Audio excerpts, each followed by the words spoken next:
Good morning, everyone. Thanks so much for joining us for another episode of the Daily Baseline. Today, we have Jane Cebrynski, in which we're going to be highlighting a conversation on the power of purpose and redefining your values. Jane, thanks so much for being back with us again. Good morning, Lindsay. I'm so happy to be here. I can't believe we're going into Memorial Weekend. I keep forgetting, actually.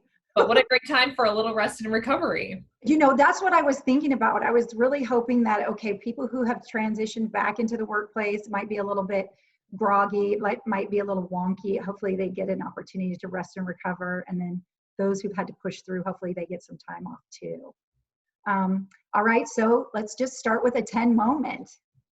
Oh, as good. You know. I feel like I should always be prepared for these conversations. You should be. We've been doing this for a long time. I always tend to think of them on the spot. So yeah, my 10 moment, let's see. The 10 moment this week has probably just been, I'll keep it more professional. So my 10 moment from this week has just been working with some team members, kind of thinking through their overall goals and objectives. And it's been awesome to see how many of them have been proactive in their approach as far as thinking through how to pivot or adapt as things have been impacted due to COVID-19. So that's been a really fun, fulfilling thing. And I love to see people being proactive about it. Well, I think that that's what's really valuable during this time, because it's really an opportunity for people to kind of dig deep and figure out and learn what they're actually made of. And so I think people are surprising themselves, you know, maybe they're more creative than they realized. And so I love that, because that's really, you know, one of the things we can take away from this moment. Yeah. Okay. So I have another 10 moments that I feel like I want to share too. Yay. I have a few 10 moments this week. Oh, hey, listen, the more the merrier. You know that. It's not about just one. So, you know, we've had these conversations. I've been talking with other leaders here in town, and a lot of it has been focused on what we can be doing to enhance our business or kind of, you know, get creative or think through how we can improve things. So I did change up my social templates. So people may have seen that this week. And I was like, oh my gosh, I didn't know how much joy that would bring me just by seeing something that's been refreshed. So if you see my stuff on social media, you'll see it looks a little bit different, but I think it's all I did notice. And I always thought you did a great job anyway, but I think, again, you're speaking about, you know, refresh, renew, refocus, revisit. I mean, this is really the opportunity that's been presented to us if we want to take advantage of it. Yeah, you bet. So as we dive into today's conversation, let's talk a little bit more about the power of purpose. Well, I'm glad that came up today, because that has certainly been on my mind. And we often talk about, there's this great book, and I have a copy of it here, called Succeed on Your Own Terms, written by Herb Greenberg. So I don't claim to be the authority on this. But one of the things he talks about in terms of one of the qualities shared by successful people is that sometimes they recognize when there is a defining moment or an aha moment, and they act on it. And so it may really begin to shift their purpose or their values. And that has showed up in some of my coaching specifically this week. So I'm glad that we're talking about it, because I have been working with some clients to say, okay, what have you learned about yourself during this season? And you and I have had conversations about that, and the opportunity to take this time to go, okay, what are my strengths? You know, what are my weaknesses? And that's okay. What have been some of my winning strategies? You know, that's a tool that we teach and coach in quite a bit. And recognizing that what also doesn't work for me can be a winning strategy. So through this process, people are really beginning to think about what they value, what matters to them. And for some, they're going back with maybe a renewed purpose, or they're going back with a shift in what their purpose is. And I think that that's super, super valuable. Yeah, it's kind of funny how much this has just shown up in my world. I mean, as I'm talking with other professionals, or even some of like our PR inquiries, there was one that came up this week talking about, you know, a lot of individuals' goals have been derailed. And as they're trying to get back on track, you know, what was some advice that individuals would offer? And for whatever reason, it brought me back to the idea of celebrating your success. And, Yay. it's summertime, it's starting to warm up. Most of us are usually going on vacations. I mean, it's Memorial Day weekend. A lot of people usually get out of town. So thinking through like how you can celebrate your success because we've made it this far, Right. and also thinking through like, okay, if I really want a vacation, what elements of a vacation can I still take advantage of, even though I can't, travel across the country or go to Europe or whatever that may be. So it was kind of fun to go through that exercise and, writing that PR response, because it made me think through like my idea of a vacation is relaxing, sleeping in, going and trying a brand new coffee shop, buying that new outfit and going and trying a restaurant that I haven't been to before. And as I was doing that, I realized, gosh, there's so much that you could actually do here in our community, even though we're not technically staying at a hotel or an Right. Airbnb or whatever. You can still go and enjoy a lot of that same stuff. Uh-oh, I lost you. You did? Visually, I lost you. Hold on. Dang it. There, we're back. Okay. Okay, can I just say something about that for a second? If you Yeah. decide to keep it in. This has been the beauty of the moment, right? The forgiveness for technological bloops and blunders. In fact, maybe that's what we need to create is technological bloops and blunders with, kids running around, whiteouts like we just had. Forgive me. Hey, Well, okay. what you're saying to me that is showing up for me that we coach in all the time is our 10 moments and those stats. And that's why you and I talk about, okay, what's a 10 moment for you? It's about the feeling. And if we go into the weekend, asking ourselves, okay, what would a 10 moment be for me this weekend? Number one, it causes us to really go, okay, how do I elevate everything that I'm going to do? How do I make sure it's something that makes me feel really fabulous? Because that's what a 10 moment is supposed to do. And just by being thinking about it, we become more intentional. And you and I've had that conversation so many times about like, okay, so that's a 7 for you. How do you elevate that to a 10? And you'll be like, oh, I'm going to do this, this, this, and this. So going into this weekend, super intentional, I would challenge everybody, make it a 10 weekend. And what does that look like? Yes. I Now, encourage people to do the same thing because, gosh, that has, made a world of difference for me in my personal and professional career. yeah.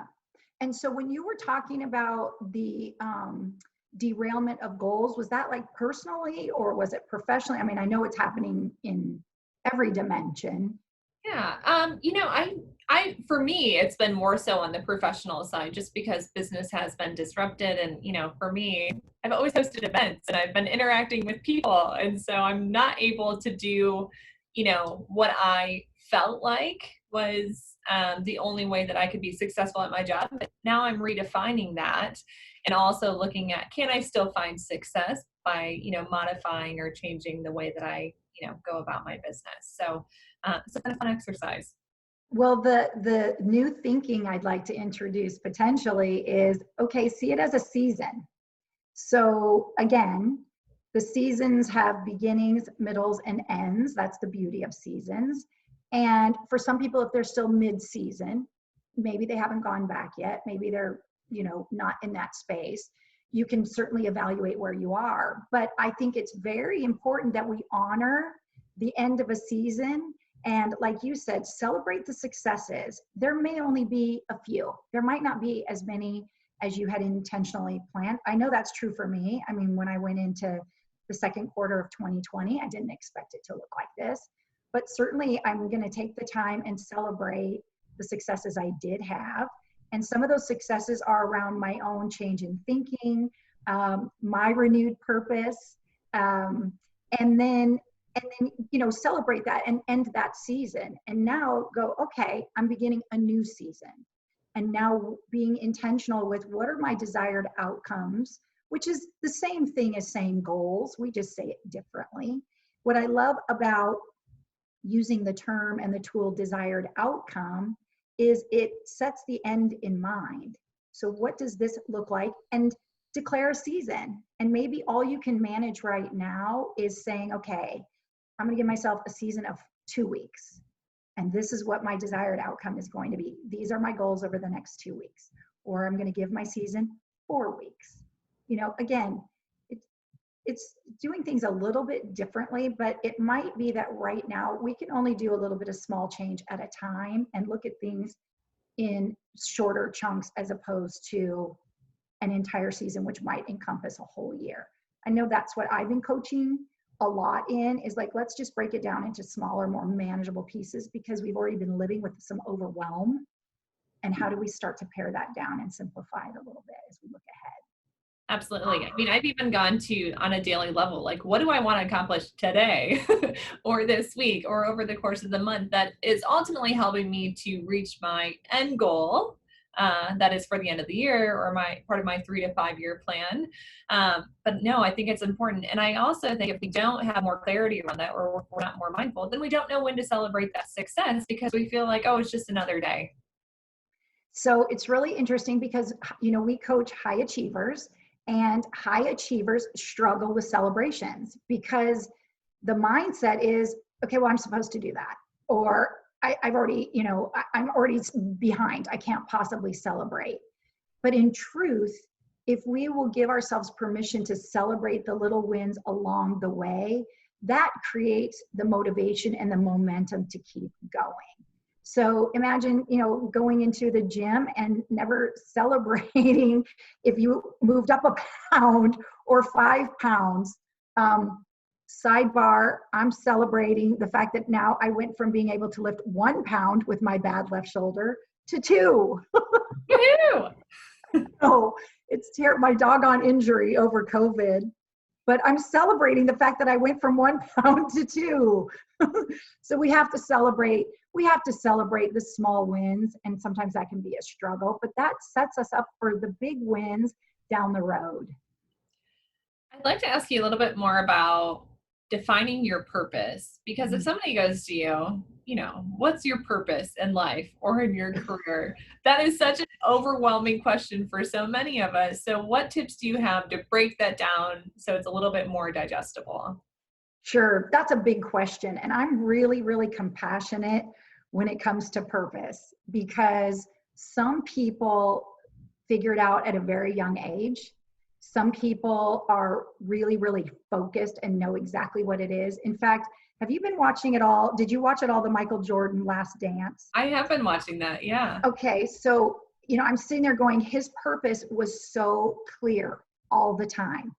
And in fact, when he took criticism for not using his notoriety and success to, promote a political figure, he said, I'm kind of sorry about that, but my focus was on becoming a champion athlete. And there's a lot to be said about that. He was very, very clear, and he wasn't thinking about all the other stuff. And so I envy that. But as somebody who really who struggled to figure out their purpose for a really long time, and sometimes I think it can make you feel, what's wrong with me? Why don't I have it? Or I'm less than. I think you give yourself a lot of grace. And one of my favorite authors, who's since passed, Wayne Dyer, says sometimes your purpose is what you're doing that day. And I think that that's super, super important. But if you are feeling that tug that I know I'm meant for something different, or this COVID has really changed me in such a way, we do a lot of coaching and exploration around that. That's transition, that's career shift potentially. It might be something just from a give hope standpoint, a philanthropic standpoint. And so we spend a lot of time really cultivating, what are your passions? What are the things that really excite you, bring you joy? What are the 10s for you in your life? And then we also bring into it maybe some life perspective or something that's happened in your life. But if it's this moment, then we'll work at this moment and we'll figure out, like, okay, what did you discover? What did you learn? What are you feeling? And then we'll develop a plan to help you begin that process of exploration towards it. One thing that I realized is that there's really nothing more important than investing in yourself. It's probably one of the best and safest investments that you can make in your entire life. So even finding time within the week to really think through, you know, your overall purpose of the next week or of the weekend or whatever that is a great exercise. I know for me, I had to find time to actually put that on my calendar. Otherwise it wouldn't happen because we would get too Right. busy with everything else. So maybe that would be a good challenge or an exercise for everybody to look to trying to complete here in the next couple of weeks. Well, Um, that's where the power of coaching comes into play too, because I'm a part of your support team. And now more than ever, people have been depending on their coaches. They have been investing in themselves. And, you know, I invested in coaching in a time in my life where I shouldn't have been because I couldn't afford it, but I put it on my credit card because I had a lot of faith in me at the time, or I actually didn't have as much faith in me as my coach did. And I still get coached and I pay for it. So, you know, I'm still investing in me and in growing me. And we're getting lots of inquiries right now because people need it from all different, you know, ranges, if you will, whether it's for emotional support or career transition. So it's a great time to get coached, a great time. Jane, you mentioned your support team, and I'm so excited. So this next week, we're going to be covering that specific topic about the importance of finding that support team to ultimately help set you up for success. But as we wrap up today's conversation, I know we could probably talk for hours just about this given topic. Is there anything else that you would like to leave our listeners with? Oh, you know what? I would really love to encourage everyone just to take a moment and make a list of the gifts that you've received during this challenging time. It sounds like an oxymoron to talk about gifts in this kind of a crisis, but there are so many gifts if we take the time to just think about them. And that will really begin to set us up for success, you know, change our thinking a little bit, maybe get us out of the doldrums, but it might inspire a lot of people to start to explore if they are feeling that tug for a different purpose or to, you know, to reignite their purpose. Yeah. And with that, I mean, I think a lot of people have felt uncomfortable going through a lot of this because there's been a lot of change. So with that, I mean, the discomfort comes change, which means that there's some growth there. And so that could be something that we're grateful for in itself, is the opportunity to continue to grow either personally or professionally. So Oh, heck yeah. That discomfort is a part of change and we have to go through it. And, you know, when I'm coaching or when I'm teaching yoga, I always tell everyone, get comfortable with the uncomfortable. And I'm right there with you as my purpose is becoming more and more clear as a coach. I I have a lot of uncomfortable feelings too, but I'm super excited by it and I'm really, really excited about what the future holds for all of us. thanks so much, Jane, for being here with us this week. And we look forward to continuing the conversation next week on the importance of finding that support team. Beautiful, Lindsay. Thanks so much. Have a 10 weekend. Thank you. Bye.